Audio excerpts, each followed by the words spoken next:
तो अपना pronoun chapter चल रहा था।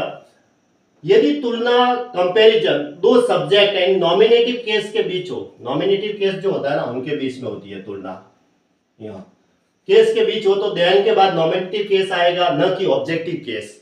यानी कंपैरिजन अगर दो सब्जेक्ट के बीच में हो रहा है तो दो नॉमिनेटिव केस के बीच में होता है तो देन के बाद जो होगा वो नॉमिनेटिव केस आएगा। एग्जाम में वो ऑब्जेक्टिव केस करके दे देगा जो कि गलत है। कैसे आएगा? Priyanka can dance better than सी।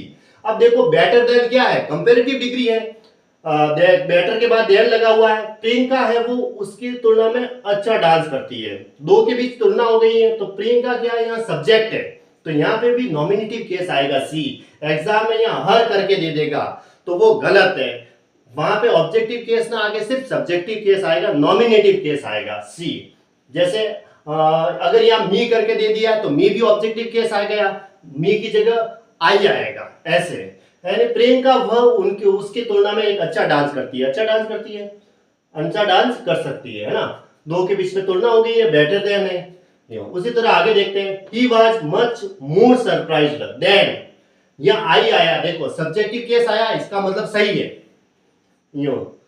बहुत उसके मेरे तुलना में वो बहुत ज्यादा आश्चर्यचकित हुआ था to see the dancing girl coming towards us. यानी कि देखते हुए वो जो लड़की उसकी तरफ आ रही थी डांस करते हुए, तो उसकी तरफ आ रही तो वो जो था वो बहुत ज्यादा आश्चर्यचकित हुआ था मेरी तुलना में। तो देन के बाद यहाँ सब्जेक्टिव नॉमिनेटिव केस आया। अगर यहाँ मी करके दे दिया जाता है तो वो गलत है।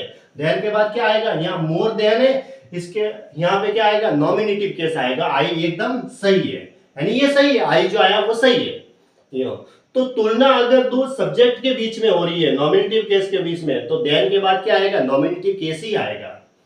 फिर एक प्रश्न ये है, यदि वर्ब की फर्स्ट फॉर्म के साथ आईएनजी लगा हुआ है तो उसे जीरंड कहा जाता है। बीच में अगर सेंटेंस आता है वाक्य के बीच में, देख लो वाक्य के बीच में क्या है? वर्ब की फर्स्ट फॉर्म के साथ आईएनजी लगा हुआ है तो इसका मतलब उसे जीरंड कहते हैं। तो जीरंड के साथ क्या आता है? इसके आगे पॉजिटिव एडजेक्टिव लगने के बाद ये ऑब्जेक्ट के रूप में काम करता है। कैसे?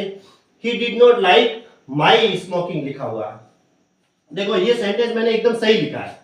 यहाँ स्मोक होती है वर्ब की फर्स्ट फॉर्म, उसके साथ आईएनजी लगा हुआ है तो ये जीरंड हो गया। वर्ब की फर्स्ट फॉर्म के साथ आईएनजी है तो यहाँ देखो माई स्मोकिंग है वो सही है, माई लगाया। अगर यहाँ ऑब्जेक्टिव केस आता है मी टू स्मोकिंग करके दिया जाता है तो वो गलत है।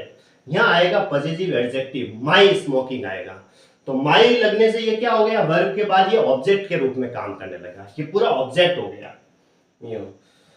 In the presence of a teacher yesterday, तो यस्टरडे आया है वो सिंपल पास्ट टेंस के लिए होता है तो डिड आ गया, वो सिंपल पास्ट टेंस की वर्ब हो गई।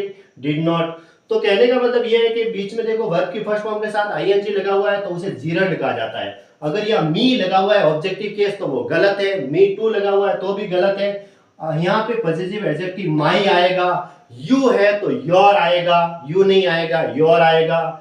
योर ग्रांटिंग कह सकते हैं, माई स्मोकिंग कह सकते हैं, ऐसे इसको याद करने का। अगर यहाँ मी करके दिया जाता है तो वो गलत है, यहाँ माई आएगा ताकि ये ऑब्जेक्ट के रूप में काम कर सके। इसके ऊपर भी प्रश्न आते हैं, बीच में अगर वर्ब की फर्स्ट फॉर्म के साथ आईएनजी है तो वहां पे माई आएगा। जैसे माई क्या है? मतलब पॉजिटिव एडजेक्टिव आएगा, योर आ सकता है, यू का योर, मतलब मी नहीं आएगा और यू भी नहीं आएगा। वर्ब की फर्स्ट फॉर्म के साथ क्या आएगा? पॉजिटिव एडजेक्टिव, ताकि ये ऑब्जेक्ट के रूप में काम कर सके। ठीक है, जय श्री राम।